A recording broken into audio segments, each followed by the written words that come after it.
it's amazing. I know people talk, I heard Governor Sununu earlier talking about money and how scary it is to face all this money from the other side in politics. Do you have any idea how much money pharma and all these people have spent on advertisements telling you to like Obama and the Democrats' health care plan nationally?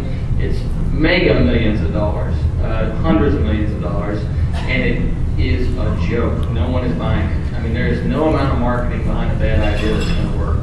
And so this has been, we're in the charge the hill phase, and I think we have to be in that phase all the way through election day. I mean, so phase 4 of my 5-step thing would be charging the hill. We're doing that, we need to keep doing that. But I also want to talk about, I think there's another phase, which Jim mentioned, and that is we are going to have to, as a party, also, prior to this next coming election, start chipping away at the whole concept of being the party that provides a vision, that provides ideas, that provides some sort of concept for the voters of where we're going. Now, in an individual campaign, it's always a decision, you know, what do I need to do? Do I need to go after my opponent? Do I need to talk about myself? And every campaign is different, and there's a lot of times when a candidate will be talking about his or herself and they ought to shut up and talk about the other guy. I'm not talking about that. I'm talking about collectively as a party, we're all in this for a reason other than just winning and holding office, or at least hopefully we are.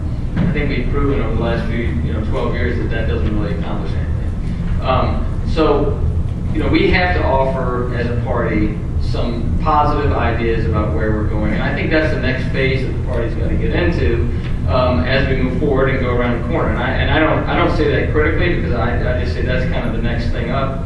And we do have to return. If you remember, I noticed some of you are as old as me here. If you remember back in the early 90s, right before and when we took over control of Congress, it was kind of exciting because the Republican Party was the party that was coming up with ideas. A lot of it was coming from governor's offices that were being brought to Washington. And if you'd ask the public who's the party of new ideas and who's the old, stale, stodgy party with no ideas at that point, it was the Democrats. Well, I think we hit the zenith of being the old, stale party without ideas last year, and we turned the corner, but we got to put our foot on the gas on that. So I think in terms of where we go going forward, that's important. Now, a lot of people, you guys all have a lot of friends who are in politics, just like me, and they'll come to you and they're sort of confused because, at the beginning of this year, Obama was the greatest thing ever, and he was going to be a 2-term president. It was all done, and everybody loved him, and of course, that was never true. I mean, if it was true that he was very popular and everything, but the idea that he would be 2 terms, that you could say that far out is nutty. Now you have people on our side saying, oh, he's a 1-termer. Well, that's nutty too, by the way, just to let you know. I mean, if you remember what happened with Clinton, he had a terrible first 2 years.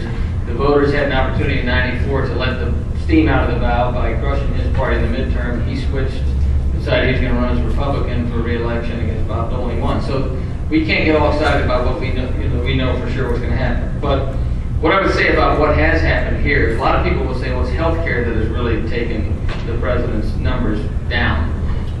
Yeah, I think that is true, but I really think it's the way it goes in public opinion, and Jim can say this too, is you hit a tipping point on these things. At first you have this tremendously popular president, everybody loves him, everything's great, it's Camelot, it's a cool family in the White House, it's a wonderful story.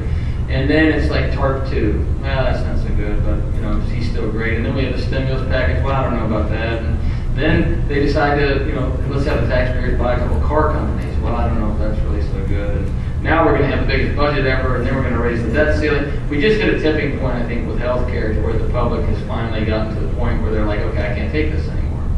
And so that's where we are from a strategic standpoint. And when you're messaging, when you're talking, to voters or to whoever about strategy, I think you need to kind of combine all that. It's not just the healthcare thing. Where does that leave us? And I'm going to stop talking a minute. Let us have some back and forth. But you always have the thing about, can Republicans win in the Northeast? And I think it's a dumb question. I mean, I understand why people ask it at this point in the last few years. But as I look at the map and the races that are happening in the Northeast this year, I think it can be a fantastic year. I really, really do. I completely reject the notion that Republicans can't have success in the Northeast. And I actually would say about people like a lot of the folks here, party leaders, It's actually more, party leadership is a little bit more important in the Northeast than it is somewhere like Alabama or South Carolina. You know, you're the county party leader, and you know, somewhere in South Carolina, congratulations. You know, I mean, everybody in your county is Republican. You know, it's not, but leadership in the Northeast is more challenging, but it's also more important because a lot of times what you're saying actually is mattering in the public debate. So, no pressure, of course.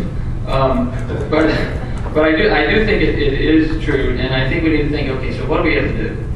Well, the first thing is James Carville's old thing about is the economy stupid. I mean, we're back to that, you know, however 20 years later. But the economic issues are driving the debate, and that should really work for us. And to the extent we have candidates and parties that get too far afield from that, you know, they're making a mistake. Secondly, I think it's jobs, number one, spending number two, and it's taxes number three, and I really think it's in that order.